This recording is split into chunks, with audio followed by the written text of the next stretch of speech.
대장동 개발업자 남욱 변호사가 20대 대선을 앞두고 논란이 됐던 윤석열 전 대통령 부친의 서울 연희동 집 매각에 대해 입을 열었습니다. 당시 화천대유 최대 주주 김만배 씨의 누나가 해당 주택을 살 수 있었던 배경에 박영수 전 특검의 역할이 있었다는 겁니다. 제가 듣기론 윤석열 대통령 아버님 집을 사주신 건 박영수 고검장이 중간에 소개를 하셔서 앞서 지난 2019년 4월 윤 전 대통령의 부친은 45년 동안 살던 주택을 19억 원에 김 씨 누나에게 팔았습니다. 이후 대선을 앞두고 이 사실이 드러나면서 이재명 후보가 아니라 오히려 윤석열 후보가 대장동 일당과 특수관계 아니냐는 의혹이 나왔습니다. 로또처럼 그게 이상한 거래가 하나 터져버렸어요.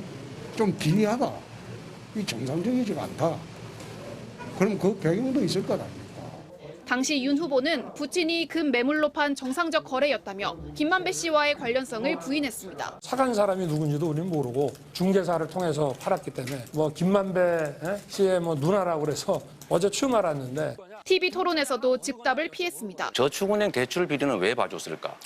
우연히 김만배의 누나는 왜 아버지의 집을 샀을까? 제 질문에 대해서 자꾸 이렇게 다른 걸 얘기를 하신 거 보니까 우연으로 치부하기에 의심쩍은 점이 많았지만 시간이 지나며 잊혀졌던 일이 이번 청문회에서 다시 불거지면서 윤석열, 김만배, 박영수로 엮인 법조 카르텔의 민낯이 드러났다는 비판이 쏟아졌습니다. 윤석열과 박영수는 대장동 일당과 결탁해 수십억 원에 달하는 금전 거래를 하고 봐주기 수사로 대가를 지불한 것입니다.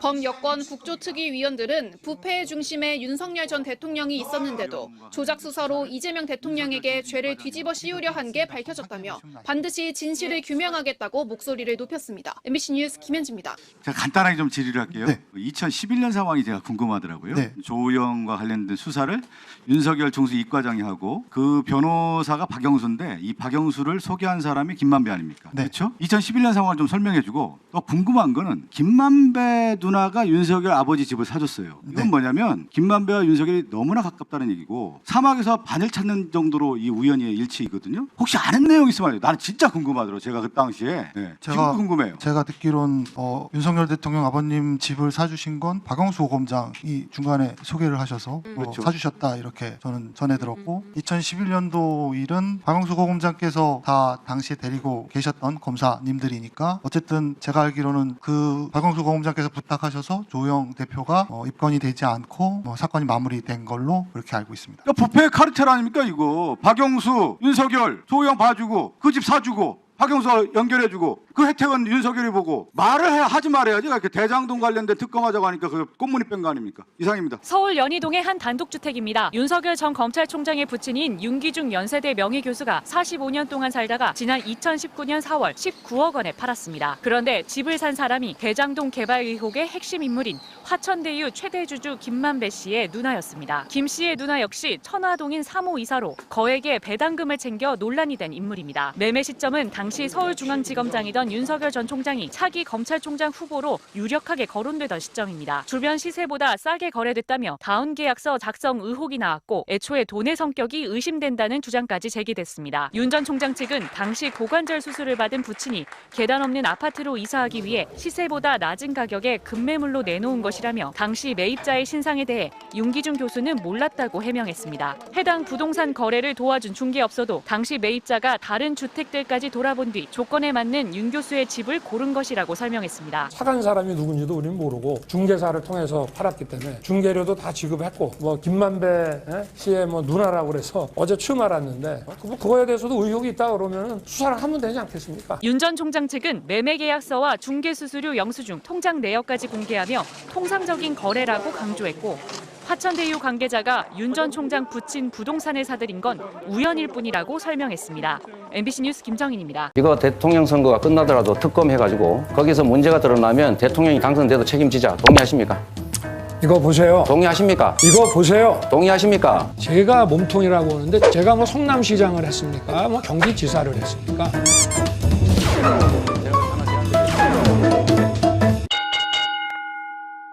제가 묻는 거, 국민들이 궁금해하는 거는 어떻게 김만배나 남욱이나 정영학 같은 사람들한테 합쳐서 3억 5천 넣은 사람한테 1조 가까운 이익이 돌아가게 설계를 했냐 이걸 묻는 겁니다. 그게 그 사람들이 마음대로 시장 제껴놓고 만든 겁니까? 우리 후보께서 시장 시절에 이게 너무 사업이 위험성이 많아서 남는 거는 다 먹게 그렇게 설계를 해준 거냐? 둘 중에 하나 어느 거냐를 여쭤보는 겁니다. 의원님. 제가.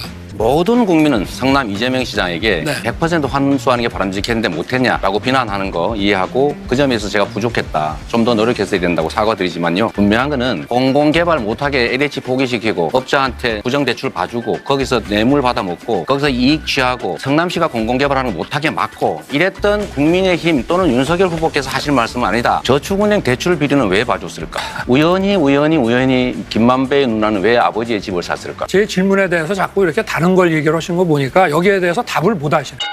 이 범죄 집단한테 이익을 준 사람이 문제입니까? 피해를 준 사람이 문제입니까? 저는 피해를 줬잖아요. 개발 못하게 했고 1,100억 추가로 더 뺏었고 5,800억 더 뺏었지 않습니까? 국민들을 위해서. 근데 윤 후보님 가족은 집 팔았지 않습니까? 그 관련자들이 이렇게 말한다니까요. 영장 들어오면 바로 죽는다. 이거 다 녹취록에 나온 얘기입니다. 내가 가진 카드면 윤석열은 죽는다. 윤석열은 내가 욕하면서 싸우는 사람이다. 기자하고 왜 욕하고 싸우십니까? 봐주는 것도 한계가 있다고 했다면서요. 도대체 봐준 건 뭐고 못 봐준 건 뭔지 궁금한데 이분들이 저한테 대해서 이렇게 얘기해요. 김만배 내가 피해만 입었다. 그 나한테 괴롭힌 사람이다. 남욱 12년 동안 CR이 안 먹히더라. 정영학 우리끼리 돈 주고 받은 이재명 알면 우리 큰일 난다. 절대 비밀이다. 이렇게 얘기하지 않습니까? 그럴 때 검사의 양심으로 누구를 의심해야 됩니까? 당연히 우리 후보님을 의심하죠. 시장이 그게 전부 했으니까. 아니 뭐 자기 편끼리 하는 얘기고 그 사람들은 우리 이재명 후보가 대통령이 되면 다 살아나갈 사람들인데 실체가 있으면은 벌써 했겠죠. 제가 이 자리에 쓰게 놔뒀겠습니까? 그때 이재명 게이트라고 말했다라고 하는 거 책임지실 수 있습니까? 아니 저도 들었으니까요. 누구한테? 언론에서 나와서 들었으니까. 왜 보도가 안 이재명 나옵니까? 게이트라는 얘기가 있다. 근데 왜 그거는 이런 보도를 안 식으로. 하냐? 한번 그 녹취록을 한번 다 틀어보시죠. 후보님. 그 윤석열 뭐 죽을 거다라고 하는 얘기는 제가 중앙지검장 때 법관에 대해서 많이 수사하고 기소해서 나중에 보복당할지 모른다는 그런 얘기인 것이 이미 다 언론에 다 드러났고요. 제가 몸통이라고 하는데 제가 몸통이면 제가 뭐 성남시장을 했습니까? 뭐 경기지사를 했습니까? 마치 이완용이 안중근에게 그 나라 팔아먹은 사람이라고 하는 얘기랑 똑같은 거지.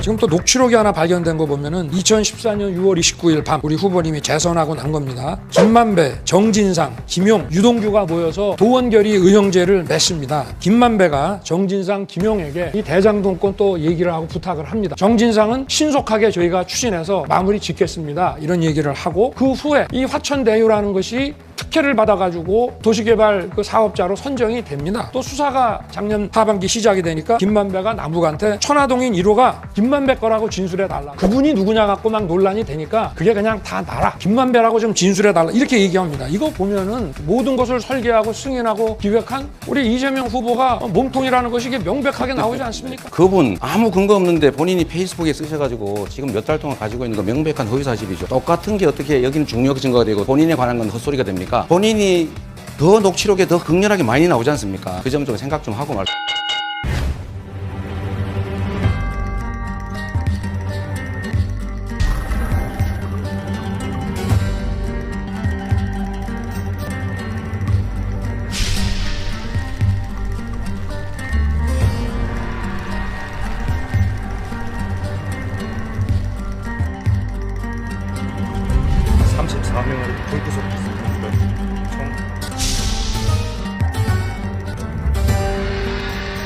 그 부산저축은행 일반 대출인데 다른 건 기소하면서 그 외 이 대장동 대출만 봐줬습니까? 부산저축은행은 SPC 대출로 배임 혐의가 되는 부분만 기소를 한 겁니다. 일반 대출도 2건 기소하셨다니까요.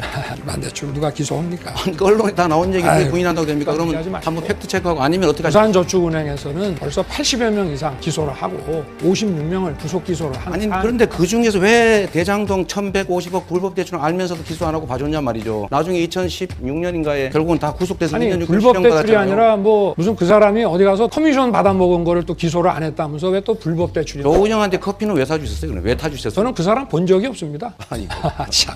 자 이런 대형 비리가 있으면 비리범하고 관련이 있는 건 그 비리범을 도와준 사람 윤석열 후보 같은 분 수사 봐주기. 저는 봐준 거 없어요. 피해를 입혔죠. 5,800억 환수했지 않습니까? 그냥 허가해서 다 가시면 그만인데 1조 3천억 투자한 거를 3억 5천 투자했다고 거짓말하세요. 또 한 가지는 그들에게 이익 본 거 아버지 집 팔고 이익 받지 않습니까? 저는 윤석열 게이트다, 이게. 윤석열의 몸통이다, 이렇게 생각합니다. 지금 대장동 사건을 시장으로서 설계하고 우리 이 후보께서 다 승인을 했음에도 검찰은 지금 이 수사를 덮었습니다. 하지만 이 덮은 증거들이 계속 지금 드러나고 있습니다. 제가 그래서 하나 제안드리겠습니다. 이거 대통령 선거가 끝나더라도 특검해가지고 반드시 특검하자는 거 동의해 주시고, 두 번째, 거기서 문제가 드러나면 대통령이 당선돼도 책임지자. 동의하십니까? 이거 보세요. 동의하십니까? 이거 보세요. 동의하십니까? 어? 지금까지 동의하십니까? 다수당으로서 수사도 다 동의하십니까? 실패하고 지금 뭐 대통령 선거가 국민학교 애들 반장 선거입니까? 정확하게 수사가 이루어지지 않고 덮었지 않습니까? 후보님, 그래서 특검하자고요. 그거 왜 동의를 안 하십니까? 지금 동의해 주세요. 당연히 특검하면 수사가 동의하세요. 이루어져야죠. 특검해야죠. 대답을 안 하시네요. 네, 당연히 수사 이루어져야죠.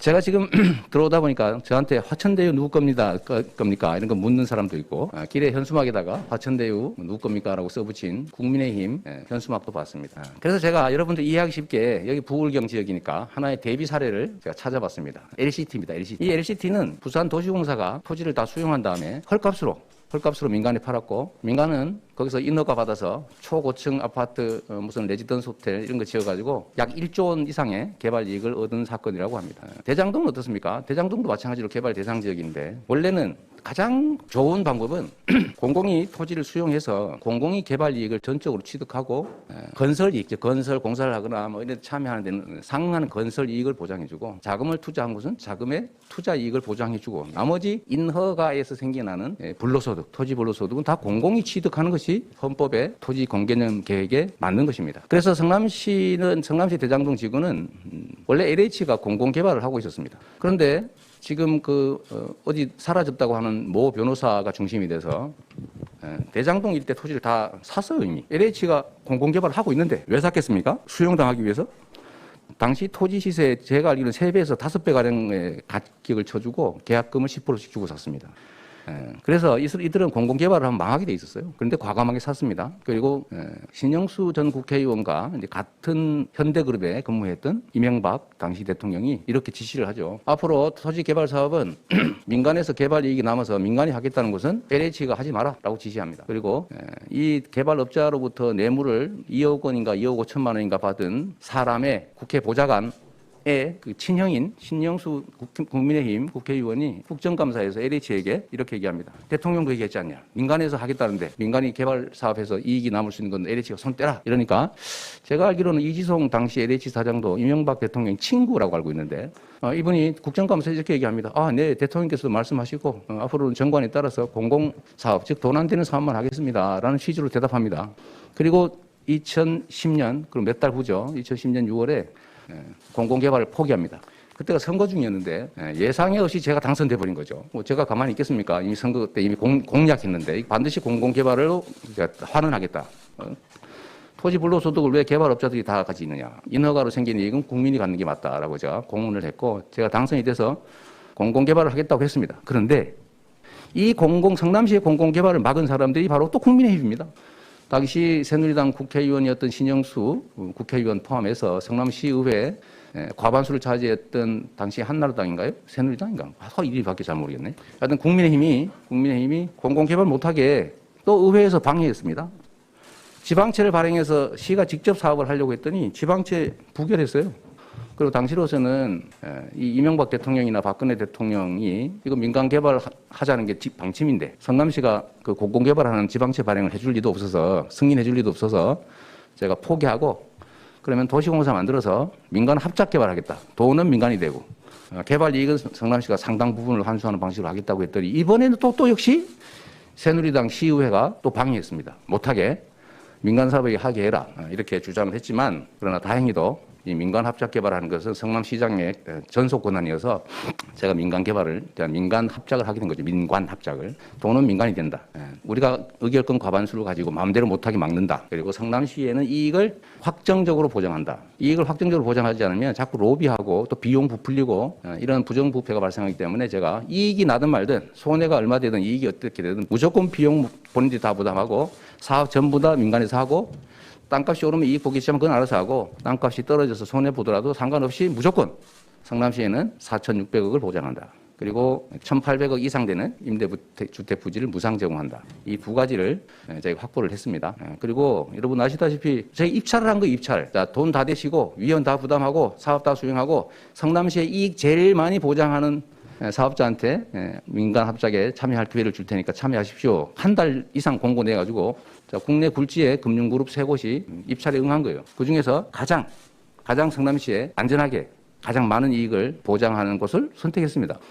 그리고 그 외에 그들 내부의 지분이나 이익관계나 이런 거 알 수도 없고 또 알 필요도 없는 거죠. 우리는 손해봐도 그들이 보는 것이고. 그리고 당시에 그 사업 개발 이익 예상 규모는 성남시에 4,600억을 주고, 그거는 이제 본시가지에 있는 공원 17,000평 중심 상업용지 이거를 사서 공원 만드는 겁니다. 2,700억 듭니다. 그리고 1,800억 토지 주는 거예요. 이게 이제 4,600억쯤 되는데 그때 계산상 그들은 1조 5천억을 투자해서 1,800억 정도 예상 수익이었습니다. 10몇 % 정도 되는 거죠. 그리고 당시에는 이게 부동산이 아주 나쁠 때였어요. 여러분 아시다시피. 그래서 그 최경환 경제부총리가 아이고 이거 요새 집값 안 오르니까 빚내서 집 사라고 권장하고 미분양이 속출해가지고 전국에 부동산 시장이 완전히 얼어붙어 있을 때입니다. 근데 그 후에 집값 오를 줄 어떻게 알겠어요, 제가? 그런 위험 부담 때문에 저희가 확정 이익을 사전에 정한 겁니다. 그리고 어떤 그 좀 무지한 교수라는 분이 이런 소리 하던데 그 공원하고 무슨 터널 이런 거는 당연히 그 사업자가 하는 거다. 이런 얘기 하면서 뭐 특정 언론이 확인도 안 하고 그거를 제가 거짓말한 걸로 또 기사를 쓰고 그러던데 이거는 공원은 본시가지에 있는 거예요. 그리고 기부채납은 사업지구 내에 있는 공원, 도로 이런 걸 기부채납하는 겁니다. 누가 그거 계산했습니까? 터널하고 뭐 배수지 이런 거는 해당 지역과 직접 해당 지역도 관계가 있긴 하지만 원래 성남시가 하게 돼 있는 도시계획도로와 도시계획 사업이었어요. 그 제가 인가조건에 나중에 집값이 좀 오르는 것 같아서 920억 원을 추가 부담시켰는데 그거 역시도 그들이 할 의무가 없는 건데 제가 성남시 예산으로 할 걸 그들에게 부과시킨 거예요. 그래서 그분들이 저한테 뭐 깡패, 양아치, 심지어 공산당 이런 욕을 했던 겁니다. 인허가권을 남용해서 너무 민간 사업자한테 돈을 많이 뺏는다. 대유가 하천대유가 제 거였으면 제가 저한테 뺏었겠습니까? 그리고 차라리 민간 개발하지 말라고 공공개발하겠어요? 이런 상식밖의 주장을 하고 있는데 여하튼 결론은 이 해당 지역의 토지 투기 세력과 손잡은 것도 국민의힘, 공공개발하자고 로비해가지고 압박해서 민영개발 만든 것도 국민의힘, 성남시의 공공개발 투지를 막은 것도 국민의힘, 민간 사업자 참여시키라고 압력 넣은 것도 국민의힘, 여기서 뇌물 받아먹은 것도 국민의힘, 나중에 새로 사업 참여한 그 토지 투기 세력들한테 이익 챙기고 이 투기 이익 나눠 먹은 것도 국민의힘, 그거 다 나타나고 있지 않습니까? 그리고 저한테 그 사업권 뺏겨가지고 감옥 가고 그다음에 사업 망해가지고 엄청나게 피해를 입은 그들이 그리고 저한테 공산당 소리 하면서 920억 추가로 더 뺏긴 그 집단이 저한테 무슨 좋은 감정이 있겠습니까? 그리고 거기 유명한 우리 곽상도 의원 계시잖아요. 남의 그 잘 후배 파는 사람. 그분 아들이 거기 7년 다녔다는데 그 내부 내용 다 알 거 아닙니까? 제가 관계 있으면 옛날에 저를 죽였겠지요. 그때가 언제입니까? 박근혜, 이명박 그 엄혹한 시절에 제가 광화문에서 농성하고 싸우고 막 그럴 때입니다. 그래서 이 대장동 사건은 국민의힘이 토건 비리 세력하고 부정부패 저지른 대표적인 적폐 사업입니다. 적폐 사업. 그나마 제가 있었기에 망정이지 제가 없었다면 그 100% 그 사람들이 해먹었겠죠. 2014년에 제가 재선될 때 이때가 지금 4년 동안 싸워가지고 공공개발 하느냐 민영하느냐 도시개발공사를 만드느냐 못 만드느냐 4년 동안 싸우다가 그때가 그 분기점이었습니다. 그때 아까 얘기한 민간 개발업자한테 돈 받아먹고 먹은 사람의 형이고 LH에 직접 사업을 추진했던 신영수 국회의원이 아예 국민의힘 시장 후보로 나왔어요. 그러면 그 사람이 됐으면 어떻게 되겠습니까? 당연히 국민의힘이 원래 원하던 대로 민간 개발하고 아니 도둑잔치 했겠지요. 근데 저희가 그래도 2014년에 다시 이겨서 그때 의회 구조가 좀 바뀌면서 덕분에 겨우 민간 개발이라도 할 수 있게 된 겁니다. LCT 얘기를 제가 잠깐 드려볼게요. 자, LCT를 보니까 이게 대표적인 국민의힘이 하는 부패 커넥션입니다. 자, 부산도시공사는 적자가 그 지금 2조 원이라는데 이걸 공공 수용을 해가지고 토지를 취득한 다음에 그냥 팔아버렸어요 민간에. 그 민간한테 또 부산시는 인허가 해줘가지고 초고층 지어가지고 1조 원 남겨 먹었다는 거 아닙니까? 이거 더 문제 아니에요? 응? 만약에 제가 부산시장이었으면 이렇게 했을 겁니다. 토지 수용을 이미 했잖아요. 이미 거의 도시공사 거지 않습니까? 그러면 민간 사업자들한테 자, 부산시에 가장 이익 많이 줄 업체 손드세요. 입찰합니다. 지금부터 가장 많이 이익 주는 업체한테 맡깁니다. 그랬으면 1조 원이 남는 사업이었으니까 최소한 제가 보기엔 3, 4천억은 제시했을 겁니다. 그럼 3, 4천억은 무조건 주고 분양이 되든 안 되든 부동산 값이 오르든 내리든 상관없이 당신들이 돈 다 대고 분양 다 책임지고 위험 부담 다 해서 가지든지 말든지 알아서 하시고 부산시는 또는 부산도시공사는 3천억 내지 5천억을 사전에 확정한다. 그 미리 받는다. 이렇게 했으면 뭐 박형준 씨니 뭐니 이런 사람들이 거기서 뭐 특혜 분양 받고 막 뇌물 주고 받고 온갖 그 냄새 나는 부정부패 생겼겠습니까? 문제는 이 나라의 그 망국의 원인이라고 할 수 있는 토지 투기 세력들의 토지 불로소득을 막아야 됩니다. 그리고 그 토지 불로소득을 먹고 사는 부패 세력이 바로 국민의힘입니다. 그래서 이 국민의힘을 국민의 짐이라고 국민들이 조롱하는 거예요. 그리고 자기들이 부정부패 저지르다가 그 부정부패 막아서 조금 해먹어서 억울한 건 이해하는데 원래 그런 집단이니까. 그런데 저보고 부정부패를 했다고 밀어붙이는 이런 후한무치한 적반하장이 세상에 어디 있습니까? 그리고 아까 얘기한 대로 이 의도를 가지고 이 마치 부정부패인 양 뭐 자본금과 투자금을 구분 못하는 척하면서 1억짜리 회사가 500억 투자해가지고 250억 벌었으면 그 50% 수익률이지 어떻게 자본금 1억에 대해서 500배라고 250배라고 할 수가 있습니까? 이 몰라서 그러겠어요? 다 알면서 부풀리려고 음해하려고 하는 대표적인 이거 가짜 뉴스입니다. 이런 걸 징벌배상해야죠. 징벌배상제 꼭 도입해야 되고요. 이런 경우는 아주 엄벌해야 된다. 그리고 또 한 가지는 아까 말씀드렸습니다만 그 전화 한 번만 해서 공무원한테 물어보기만 하면 알 것을 해당 사업 지구 내에 공공시설은 기부 체납하는데 제가 그걸 이익으로 확보했다고 말한 적이 없어요. 당연히 수천억 대 그 뭐 도로 무슨 뭐 공원 다 성남시에 기부 체납하죠. 그걸 계산한 게 아닙니다. 이 사업과 아무 관계없는 원래 성남시가 해야 되는 1공단 공원 조성 사업, 북측 터널 개설 사업, 배수지 설치 사업, 고속도로 인임로 확장 사업, 이거 그 사람들한테 제가 강제로 부과시킨 겁니다. 안 해도 되는 거예요. 근데 이걸 내가 보기 확인도 안 해본 게 아니고 확인 안 한 척, 실수인 척 하면서 이재명이 그 성남시 이익을 과장했다라고 음해한 거죠. 제가 대장동 개발 사업에 5,500억 환수했다, 돈 벌었다 이랬더니 검찰이 저를 허위다 이래서 기소했지 않습니까? 왜 했다고 했느냐? 지금 하는 중인데 했다라고 했다. 에? 돈 벌었다고 했는데 너 돈이 아니고 부지를 받은 거 아니냐? 공원을 받은 거 아니냐? 너 돈 이랬으니까 거짓말이다. 이렇게 해서 기소한 검찰인데 만약에 5,500억이 가짜였고 원래 당연히 성남시가 받아야 될, 그들이 당연히 부담해야 될 거를 포함시켜서 제가 5,500억 그랬으면은 그걸 빼먹고 검찰이 기소했겠습니까? 과거형이냐 현재형이냐 가지고 기소한 그 검찰이? 하여튼 그래서요, 이 LCT 사태하고 그다음에 성남시 대장동을 비교해 보면 자, 공공환수를 하고자 노력했는데 방해한 세력이 누구냐? 공공환수를 방해하고 민간개발로 불로소득을 민간 토지 투기 세력이 먹도록 가지도록 조장하고 비호하고 엄호하고 결탁한 세력이 누구냐? 바로 국민의힘입니다. 국민의힘 스타일이 원래 이렇죠. 그래서 국민의힘은 청산돼야 될 적폐 세력인 겁니다. 다시 촛불을 들어서라도 이런 거짓말하고 국민 속이고 부정부패 막은 사람을 부정부패한 자들이 왜 부정부패 그거밖에 못 막았냐라고 주장하는 이런 이 적반하장 정말 후한무치 이거 반드시 시정해야 됩니다. 그 대장동 사건이 생각보다 내용이 많이 복잡하기 때문에 국민들이 하나하나 낱낱이 이해하는 어려움을 겪을 텐데 그래도 봉지욱 선배는 이 사건을 뭐 시종을 다 보셨으니까 일단 그 민간 사업자들을 위시한 5명에 대한 판결 그 의미가 좀 어떤 겁니까? 그러게요. 이런 일이 벌어질 줄 몰랐는데 사실은 뭐 항소를 해도 되고 안 해도 돼요. 근데 거기서 이제 검찰총장 대행이 항소를 하지 않겠다고 판단을 한 거잖아요. 만약에 항소를 했어도 이재명 대통령과 정진상 실장의 재판은 큰 영향은 없습니다. 왜냐하면 재판부가 다르잖아요. 그렇죠. 저쪽 재판부에서 이렇게 했다고 해서 이쪽 재판부가 나 저거 따라 해야지 같은 1심이기 때문에 전혀 큰 영향을 주지 못합니다. 일정 부분 영향은 있겠죠. 근데 이렇게 저는 얘기하고 싶어요. 지금 국민의힘과 뭐 여러 가지 뭐 검찰 측 난리를 치고 있는 이 검사들 얘기를 들어보면 잘 보시면 1심 판사 욕은 안 합니다. 당신 왜 이해충돌 방지법이나 이런 거 왜 뇌물이나 이런 거 왜 했어? 그리고 남욱이랑 정영학에 대해서 왜 추징 안 했어? 판사를 대부분의 경우에는 판결을 우린 인정 못해 하고 판사를 비난하거든요. 근데 굉장히 특이한 케이스는 인정을 하지 않아요. 왜 인정 안 할까요? 10월 31일에 1심 판결 나왔을 때 국민의힘 만세 불렀어요. 야 드디어 이재명과의 연관성이 확인됐다 이러면서 진짜 이건 황당한 거죠. 맞아. 왜 그런지 아세요? 740쪽 판결문이 공유된 거는 이틀 후예요.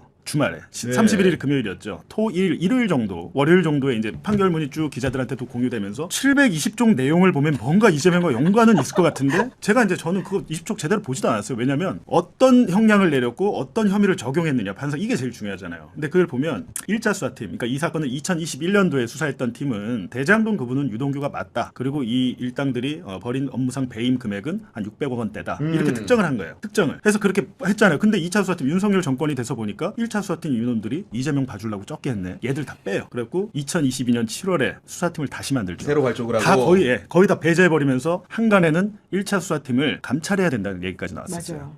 그래놓고 딱 직진을 합니다. 결론은 이재명을 정해놓고 직진을 하는데 수사를 뒤집잖아요. 근데 첫 1차 그러니까 2021년도에 1차 수사팀의 검찰 수사 기록, 증거 기록은 5만 쪽이 안 됩니다. 근데 2차 수사팀은 몇 쪽인지 아세요? 10만 쪽이 넘어요. 야, 제가 이 두 개를 다 갖고 이거 다 봤잖아요. 근데 1차 수사 때에서 5만 쪽이 안 되는 거를 2배로 뻥튀기가 됐잖아요. 이게 1차 수사가 물론 겹치는 것도 있지만 근데 그런 것만 봐도 이제 이재명이 나올 때까지 파본 거죠. 근데 팠는데 안 나와. 이재명에 대해서 돈이 갔거나 돈을 주기로 약속했거나 당시에 보시면 2022년, 2023년에 저수지란 얘기 나와요. 맞아요. 기억납니다. 네. 왜? 돈은 지금은 안 줬는데 저수지에 묻어놓고 우리가 나중에 받기로 했어. 뭐 이런 식으로 나중에 주기로 했어. 검찰 수사 기록에 저수지란 말 없습니다. 그러니까 검찰이 언론에 흘린 언론 플레이용 단어예요. 창작한 단어잖아요. 그 수뇌부 검찰이 만든 단어예요. 정말로 이 사건에 수뇌부가 있고 유동규는 중간 관리자일 뿐이었다고 하면 2012년부터 2021년까지 기록된 10년간의 정영학 녹취록에서 이재명, 정진상, 김용이 정확하게 워딩이 나와야 됩니다. 그렇겠죠. 근데 당연히. 업자들 입장에서는 유동규 외에는 만난 사람이 없어요. 만날 수도 없었고. 근데 유동규가 물론 성남시 수뇌부를 팔았을 수는 있겠죠. 근데 처음에 유동규도 뭐라 그랬냐면 1차 수사팀에서는 유동규 진술이 이 428억 원에 대해서 만병이 하도 내 거라고 그러니까 너무 많이 있다 보니까 내 건 줄 세뇌당했다. 이게 유동규의 검찰 진술이에요. 검찰 진술. 그랬던 유동규가 정권이 바뀌고 윤석열 정권 돼서 2022년 9월 달에 드라마틱하게 바뀌는데 제가 어디서 한번 설명을 했었는데 어떤 일이 있었냐면 2022년 9월 26일에 유동규가 검사와 면담을 해요. 면담을 하는데 면담을 한 뒤에 갑자기 유동규가 진술서를 냅니다. 진술서를 냈는데 9월 26일은 유동규가 석방된 지 엿새 되는 날이에요. 9월 20일에 석방을 합니다. 1차 수사팀은 유동규 석방을 반대했어요. 남욱 석방도 반대했는데 2차 수사팀이 무시하고 유동규 풀어줘요. 6일 후에 유동규가 진술서를 써와야 되잖아요. 자발적인 진술서 변호사님 써오는 거 아닌가요? 진술서. 9월 26일에 진술서는 검사가 질문을 적어놔요. 1, 2, 오늘 이렇게 진술하는 이유는 뭔가요? 하니까 유동규가 실체적 진실을 밝히기 위해서입니다. 이렇게 대답을 해요.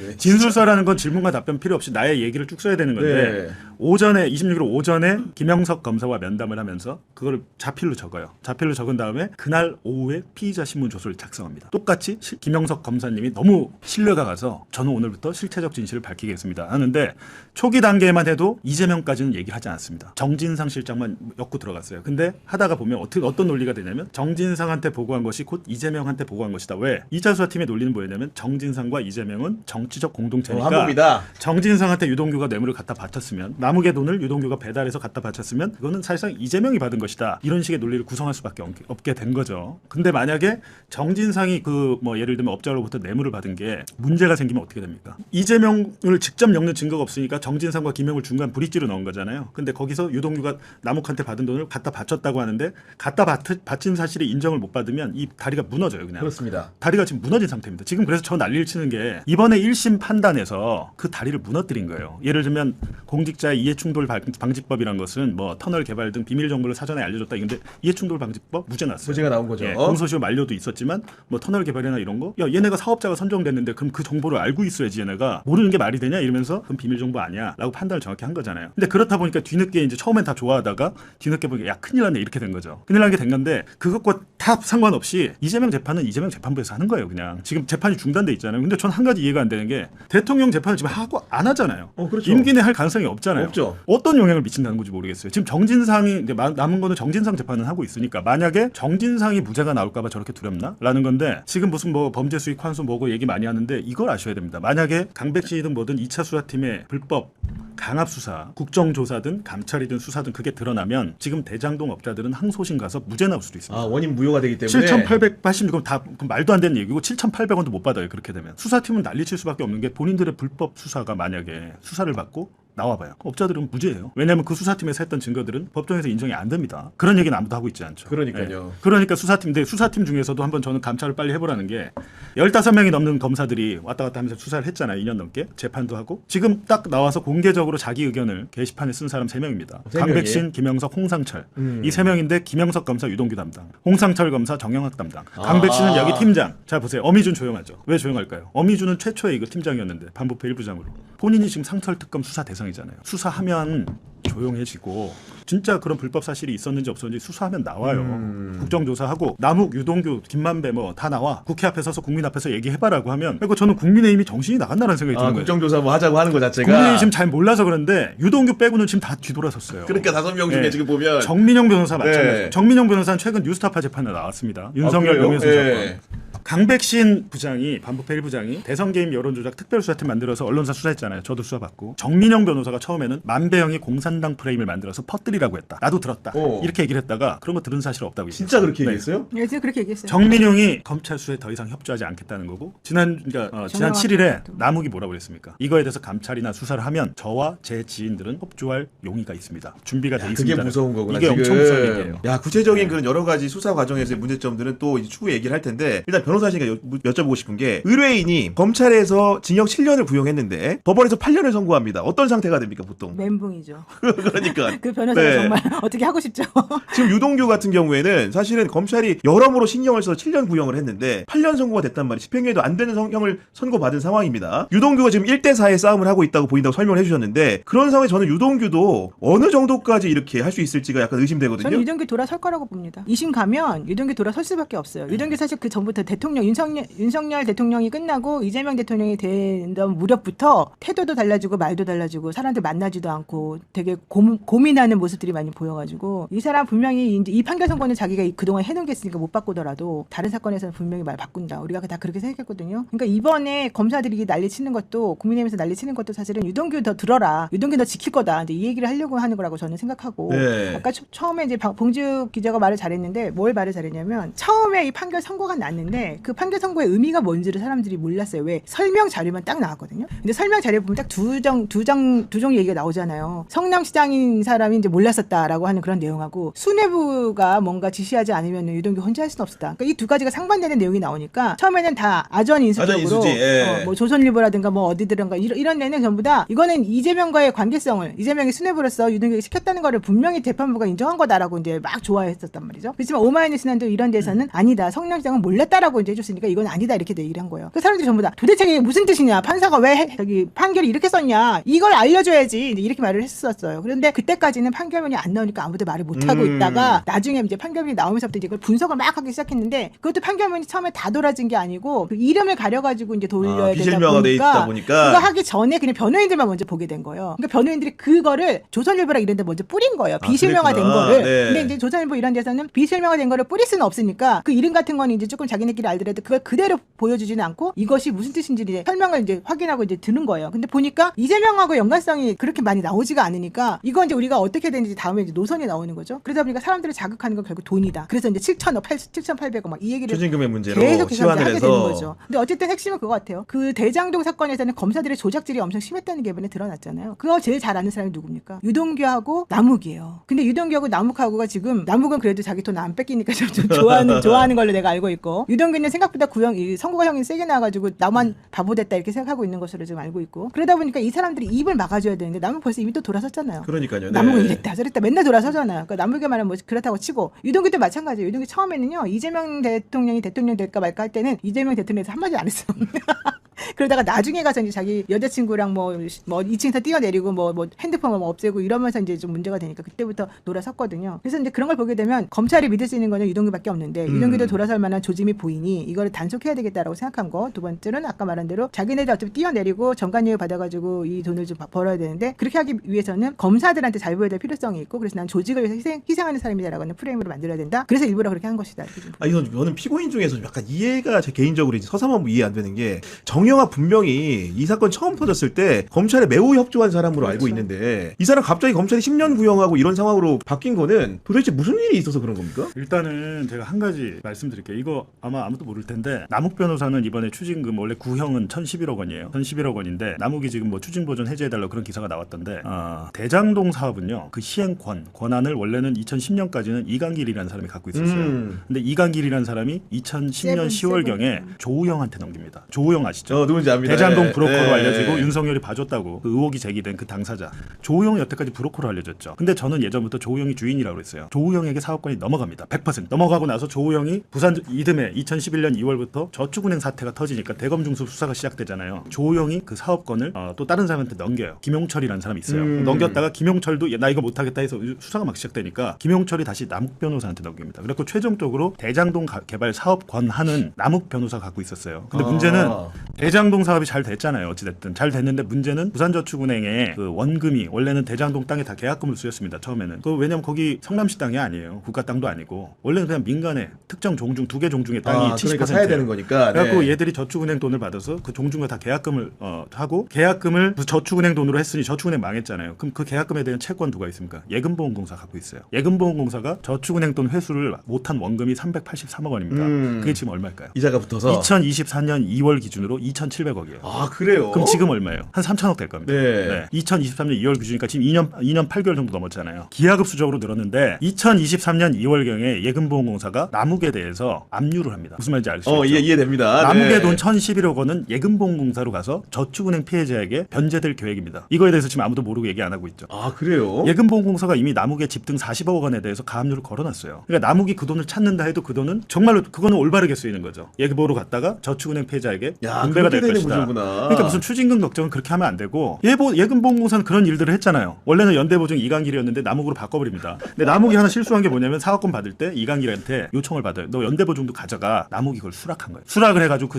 내가 연대보증 받고겠다 제출을 했는데 10년 동안 예보가 그걸 안 하다가 사실은 이건 뉴스타파 기사 때문이죠. 저희가 막 난리를 치니까 예보가 귀찮으니까 옛날에 보니까 남욱이 정말 연대보증 내가 아까웠겠다고 했네. 그 의사 표시 사실을 확인하고 지금 남욱에 대해서는 예보가 추징할 수 있는 금액이 무제한이에요. 3,000억 이상이에요. 근데 저게 왜 중요하냐면요. 처음에 예금보험공사가 남욱에 대한 추징권을 포기했다라는 기사가 처음에 나왔었어요. 예. 처음에 300 얼마를 시작했었는데 그거를 그냥 달라고도 안 하고 그냥 그만뒀다. 이게 말이 안 된다. 이게 바로 뭔가 자기네들끼리 꼼수가 있다 이렇게 얘기를 했었거든요. 그래서 수상하게 예금보험공사가 가만히 있다 이랬었어요. 그러다가 나중에 그 얘기를 하도 시끄럽게 여기서 떠드니까 우리가 그 찾을 수 있으면 찾아야지. 얘네 돈도 많이 벌었다는데 시끄럽게 떠드는 건 뉴스타파밖에 없어요. 저희가 집요하게 하고 의원실에도 얘기하고 해서 그러니까 그렇게 떠들어가지고 남욱의 그랬어요. 연대보증이 지금 3,000억이 넘는다. 그러니까 남욱은 10원도 못 받습니다. 자기 앞으로 된 거. 그러니까 쉽게 말하면은 지금 자꾸 이제 추징을 못했으니까 그 돈이 공중분해된 거 아니냐고 얘기를 하는데 아니라고, 절대 아니에요. 이미 남욱동 같은 경우에는 예보에 묶여 있기 때문에 본인이 그 돈을 만약에 묶인 돈을 찾는다고 하더라도 고스란히 그게 예보를 통해 가지고 저축은행 피해 구제액으로 쓰인다는 이 말씀 아닙니까? 이게 쉽게 얘기하면 남욱은 10원도 못 가져간다라는 거고 지금 제가 이것도 한 말 드릴게요. 저축은행 피해 구제액을 자, 쓰지는 몰라. 네. 2차 수사팀이 그렇게 대한민국의 범죄 수익을 환수하려고 노력했으면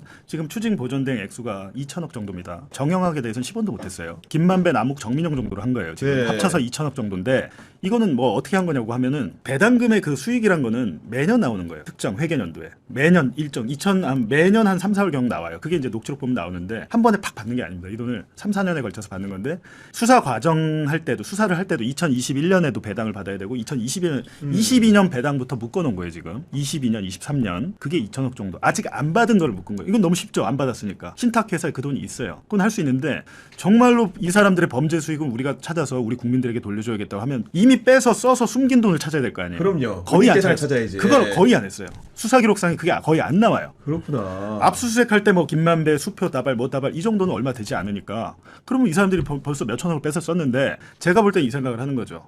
유동규는 뭐 천하동인이 아니니까 남욱이나 정영학을 설득할 때 너 그거 뺏어 쓴 돈 우리가 좀 나중에 찾을게. 시간을 주는 거죠. 제가 검사라면 그렇게 하겠어요. 제가 특수부 검사라면 너 말 바꿔주면 내가 해줄 수 있는 게 뭡니까? 돈이잖아요. 그러면 그거에 대해서 좀 천천히 찾거나 뭐 해줄게. 뭐 다 간 거 알고 있어 라고 하면 그 수익을 처분할 수 있는 시간을 주는 거잖아요.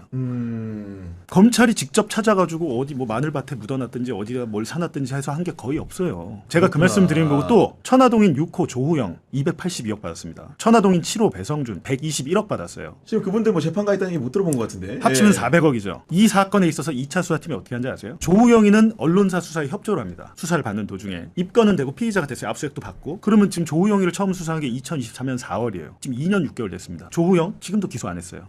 재판 안 받잖아요. 범죄 수익 은닉 혐의로 다 해놓고 그렇게 국가 환수가 중요했으면 조우영과 배성준의 400억은 왜 기소를 안 하고 놔두는 걸까요? 얘들한테 자기들이 뭔가 얻어야 될 거. 만약에 내가 얘들을 기소하면 얘들이 밖에서 나가서 떠들면 내가 굉장히 곤란해지는 상황이 있는 게 아닌가라고 생각할 수 있잖아요. 네. 이게 말이 안 되는 거예요. 아니 그런 부분들까지 들으니까 정말로 미스터리한 부분이 많은 건데 게다가 최근에 봉지욱 선배가 이제 공개하신 내용들을 보면은 저는 이런 부분들 정말 이해가 안 되는데 음성 녹취가 존재하는데 이걸 녹취록 쉽게 글자로 활자화하는 과정에서 엉뚱한 대화들이 나온다는 얘기를 들은 것 같은데 어떤 내용인 거죠? 지금 이제 2차 수사팀 뭐 강백신 등이 큰일 난 게 뭐냐면 이 대장동 사업 설계를 굉장히 치밀하게 한 게 정영학입니다. 이 대장동 업자 중에 아파트 시행이나 이런 거 해본 사람 정영학밖에 없어요. 정영학은 용인의 수지 동천동에 굉장히 큰 단지를 직접 해본 사람이고 그 단지의 수익 자체를 정영학 회계사가 그 회계법인이 맡아서 했던 경험이 있어요. 크게 성공했습니다. 거기도. 근데 예를 들면 천화동이 1호 1, 2, 3, 4, 5, 6, 7 이거 있잖아요. 그걸 특정 신탁이라고 해가지고 금융사에 숨겨놨잖아요. 지분을. 그 방법을 아는 것도 정영학밖에 없어요. 이거는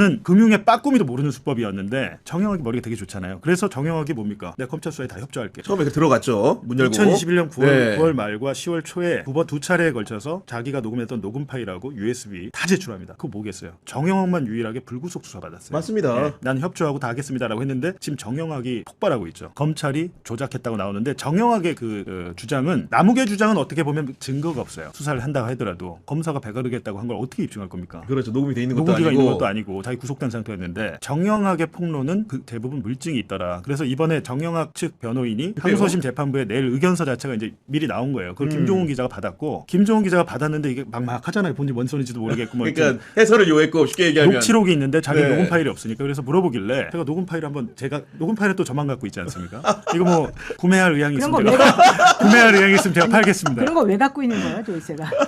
제가 김재규 그 군사재판 녹음 테이프도 갖고 있죠. 그러니까요. 아니, 예. 팔고 싶어요. 그러니까 왜 갖고 있냐고. 저도 돈 주고 샀는데. 녹취로 뭐야 보니까 지금. 근데 이걸로 해서 PD 수첩이고 뭐 수정 저기 뭐 시사 직격이고 뭐 KBS MBC랑 협업을 많이 했습니다. 했는데 확실히 대장동 사건 너무 복잡하니까 그냥 7,800억 해서 못하네 이렇게 되면 국민들 입장에서는 대다수 언론이 겪겠으니까 이 내막에 대해서 모르시고 검찰이 환수하려고 할 노력을 하지 않았습니다. 거기에 대해서 진짜 붙어있어야죠. 그러면. 근데 그런 건데 이번에 정영학의 폭로 중에 검사가 녹취록을 김용 부원장 그러니까 이재명의 측근 김용과 정진상 실장을 엮기 위해서 내가 제출했던 나도 녹취록을 제출했는데 내 녹취록과 다르게 검찰이 따로 녹취록을 만들어서 조작했다라는 재판부에도 낸 거예요 그러면 그거를 아직 안 냈어요. 아직 안 냈어요. 항소심 이제 항소장 냈으니까 네. 이어서 이제 내겠다고 그걸 봤는데 두 가지가 이제 중요합니다. 예를 들면 이제 정영학이 냈던 택지 분양가 대장동 땅을 얼마에 팔겠다 이 분양가를 숫자를 1,400으로 나는 계산을 했고 그게 출력물이 있는데 검사가 갑자기 그 엑셀 파일에 이걸 딱 넣으면 회계사니까 뭐 산식을 막 만들어놨을 거 아니에요. 근데 1,500으로 검사가 넣어가지고 이재명의 배임액을 늘렸다는 게 이제 첫 번째 주장. 검사가 엑셀 파일에 손을 댔다.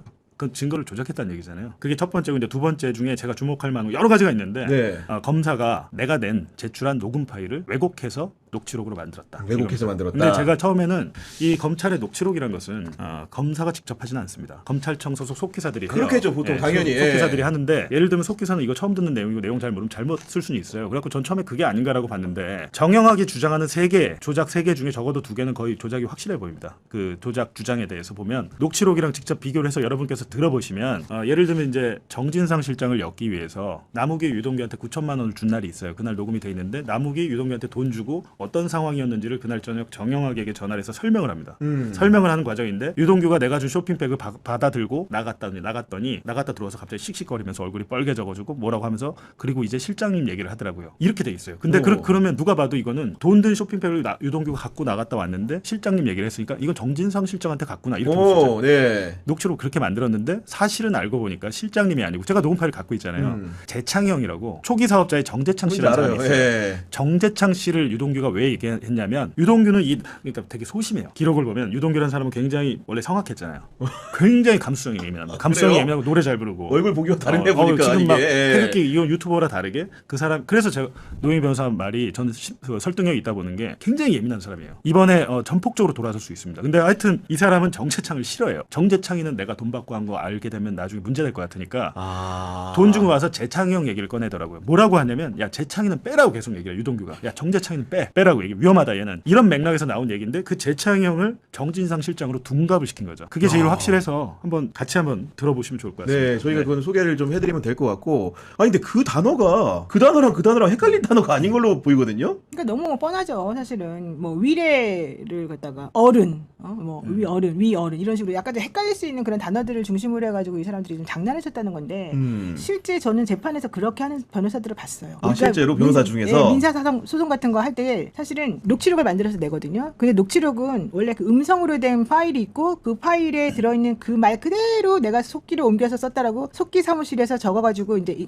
인증 같은 거 해가지고 이제 내는 거예요. 그럼 우리는 대체로 믿어요. 왜냐면은 어차피 이런 걸 거짓말할 속기 그 사무실은 없을 거다. 근데 저렇게 지금 정말 아주 이상하게 너무 많은 것들에 대해서 전혀 예상하지 못한 곳에서 이렇게 바꿔서 내용을 바꾸거나 단어를 바꾸는 사람들이 있어요. 위변조를 하는구나. 위변조를 진짜 하더라니까. 근데 대부분의 변호사들이 좀 게으르기도 하고 뻔하기도 하니까 그럴 경우는 그냥 넘어가서 이걸 안 들키는데 그걸 아주 집요하게 찾는 사람들이 들어보면 그런 일이 종종 있어요. 근데 검사가 이렇게 중요한 사건에서 이렇게 검사들이 뻔뻔하게 한다는 건 있을 수는 없는 일이라고 생각하는데 이번에는 그 일이 지금 밝혀냈다는 근데 거죠. 이게 제가 보면 이 수사 기록을 보면 정영학이라는 사람이 어떤 사람이냐 지독해요. 엄청 치밀합니다. 지금 잘못 걸렸어요. 남욱과 정영학은 천지 차이예요. 남욱은 변호사임에도 불구하고 잘 몰라요. 도시개발도 안 해봐서 잘 몰라. 모든 것은 영학이 형한테 의지를 하는데 그랬구나. 정영학이라는 사람이 왜 구속이 안 됐겠어요? 정영학이 없으면 수사가 안 됩니다. 협조를 안 해주면. 다 설명을 해줘야 되니까 옆에서. 수사에 적극 협조했던 정영학이 지금 이걸 폭로하게 나왔다고 하면 정영학은 지금 모든 수사 기록을 다 분석해가지고 책으로 만들었을 겁니다. 기자들한테 아마 배포할 자료도 분명히 만들어놨어요. 지금 정영학은 녹취록을 낼 때 녹취록만 낸 게 아니고 녹취록 설명 자료를 따로 만들어서 도표화시켜갖고 냈어요. 그런 사람이에요. 아니 그럼 제가 느끼기에는 정영학이 상당 기간은 검찰과 동행을 한 것으로 보이는데 그럼 어떤 국면에서 갑자기 검찰에 대해서 약간 적대적인 감정을 가지고 바뀌게 된 건지. 그게 2차 수사팀 때문이죠. 처음에는 배임 액수가 그렇게 크지 않았잖아요. 600억대 했잖아요. 1차 수사팀에서. 아, 그 자기한테 그거를 지금 전체 수익을 다 이거는 배임이라는 거는 너네가 범죄를 저질러서 더 번 거. 원래 벌 거보다 더 번 거를 문제를 삼아야 되는데 2차 수사팀은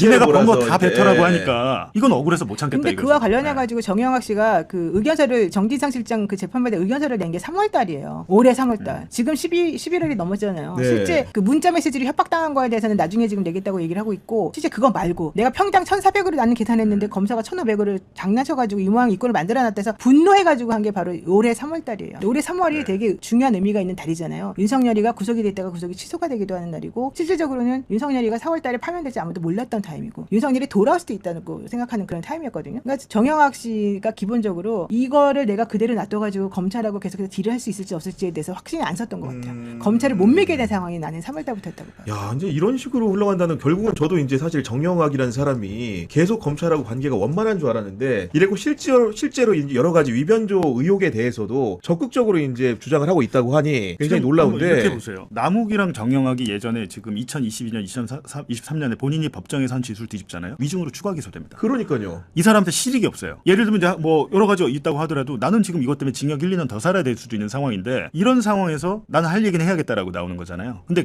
이렇게 보시면 됩니다. 지금 그렇다고 해서 남욱과 정영학 얘기를 100% 믿어야 되냐? 전 그렇게 보진 않는데 그렇죠. 네. 이재명이나 정진상 재판의 재판부는 어떻게 하냐면 그렇다면 정영학이나 진술을 바꾼 뭐 증언을 바꾼 남욱을 증거에서 배제합니다. 그거를 전체 다 배제해요. 그럼 유동규 혼자 남잖아요. 사건이 성립이 안 되죠. 2차 수사팀이 제일 공들인 게 3인성호, 유동규, 남욱, 정영학 혹은 정민용 그렇구나. 이렇게 간 거예요. 정민용까지. 네. 특히 정민용이죠. 정영학보다 정민용이 김용전 부원장 엮는데 이제 혁혁한 공을 세웠으니까. 근데 이 당사자들이 3인성호, 4인성호를 해놨는데 그 삼각, 사각 피라미드가 무너지는 거예요. 그러니까 제가 드리고 싶은 말씀은 니네가 지금 조작 수사해가지고 전체가 다 무죄받게 생겼어요. 이거 누가 책임집니까?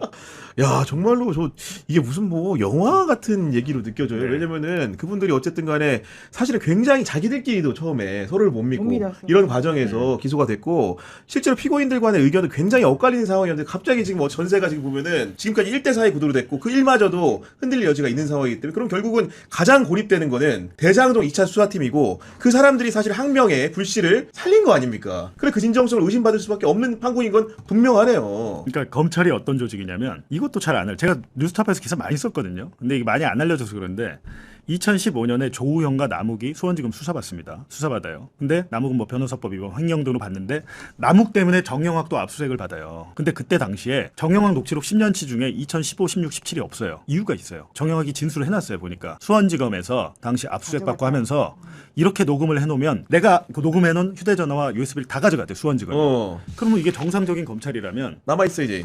정영학 녹취록은 2015년에 나왔어야 되는 거예요. 그럼 이 사람들이 사업할 수 있나요? 못하지. 수원지검에서 덮어준 거 아닙니까? 그러니까 검찰이 2011년에도 한번 봐주고 15년 수원지검에서도 봐주고 그러니까 얘들이 이제 여기까지 온 건데 저는 이 말씀 드리고 싶은 게 지금 1심 판사가 유죄 내린 거는 니네가 사업자 선정 과정에서 불법을 저질렀기 때문에 중형을 내린 거예요. 그것 때문에 정민용 변호사도 1년 더 받았잖아요. 유동규와 정민용이 1년씩 더 받은 이유는 니네는 공무원에 준하는 공공기관의 임원이야. 근데 이런 나쁜 짓을 했어 라고 한 건데 나머지 예를 들면 그 과정 말고는 배임해서 다 빼버린 거예요. 그 과정에서 서로 약속했거나 428억은 녹취록에 나오니까 이건 인정을 할게. 네. 불법성이 있는 것만 지금 배임액으로 인정을 했는데 만약에 그렇다면 당시에 성남도시개발공사가 이걸 왜 공모합니까? 그냥 니네가 해줘도 됐어요. 아무 문제가 없었어요. 그냥 니네랑 우리랑 하자. 수의계약으로 해도 되는 문제였어요. 왜냐면 성남시는 쓴 돈이 없어요. 다 얘네 돈으로 한 거고. 근데 만약에 당시에 호방건설 컨소시엄이 있었어요. 경쟁자가 있었어요. 메리츠랑 산업은행이라 해서 만약에 그럼 바꿨어요. 얘네 떨어졌어. 검찰 수사 받아서. 호방건설이 이 컨소시엄이 산업은행 들어갔어. 그랬구나. 예. 똑같이 벌었습니다. 결과는 똑같았어요. 얘네라고 해서 더 해준 게 없어요. 당시에 왜냐하면 이 돈을 수익 예상보다 많이 번 것은 이 업자들의 능력이 아니라 부동산 가격이 2017, 18, 19에 폭등하면서죠. 그죠? 분양가가 기존보다 훨씬 올라가니까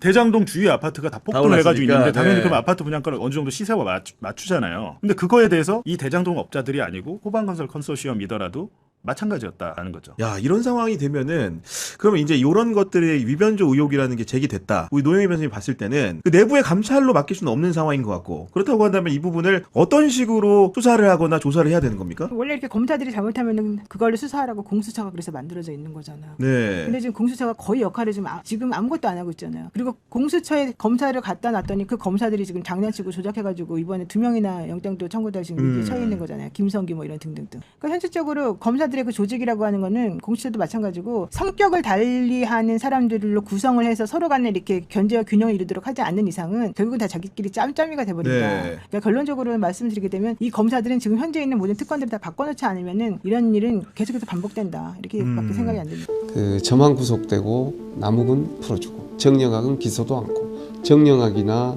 이 남욱이나 이런 사람들이 하나가 돼가지고 이제 물론 그 뒤에 50클럽에 있어서 아, 이 사람들이 그때 진짜 움직였구나 검찰에서.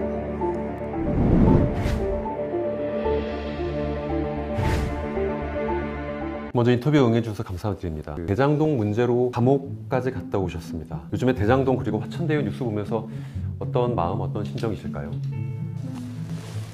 저한테는 대장동은 과거에 2009년도 이 사업을 시작할 때 2008년도부터 이제 시작을 할 때는 저한테 꿈이었습니다.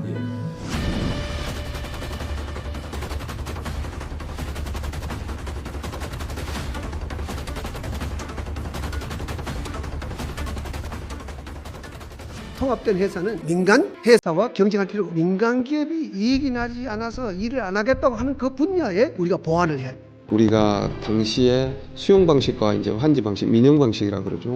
이 두 가지 방식이 다 동일하게 있었습니다. 법으로 허용도 있었고요. 그래서 토지 소유자들은 민영 방식으로 갔을 때 토지대가 높이 보상을 받음으로 저희들하고 그렇게 해서 일을 시작하게 된 겁니다.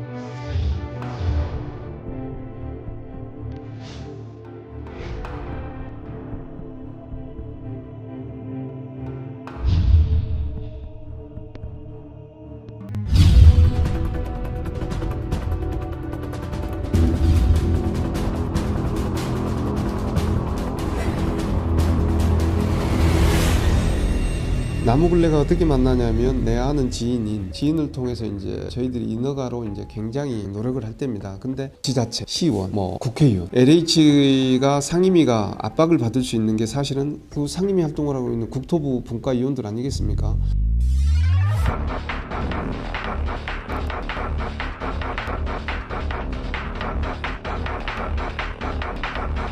대장동에 도시개발 사업을 하고 있습니다. 토지공사에서는 이것을 도시개발구역으로 지정하기 위해서 제안을 했습니다. 근데 그 전부터 대장동 주민들은 민간에서 추진하자고 추진위를 구성하고 있습니다. 대통령께서 말씀하셨고 사장님께서 취임하시면서 민간하고 경쟁하자는 사업을 안 하겠다고 말씀하셨습니다.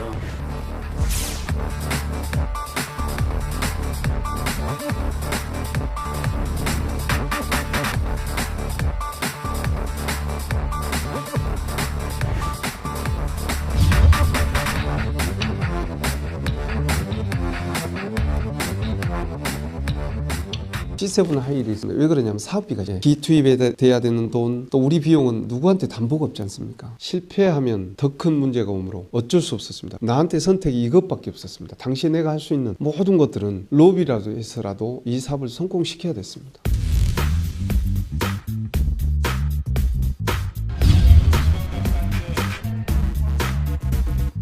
제5대 민선 충남시장 이재명 인사드립니다.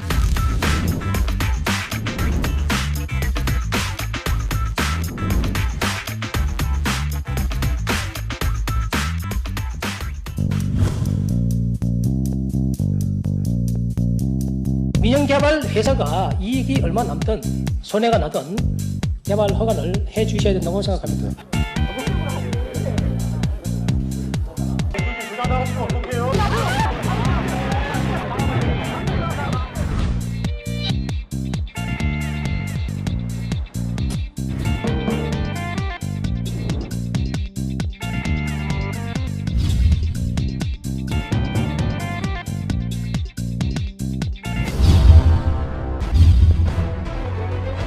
검찰에서는 신기하리만큼, 법원에서도 신기하리만큼 저만 구속되고 남욱은 풀어주고 정영학은 기소도 않고 참고인 조사만 받고.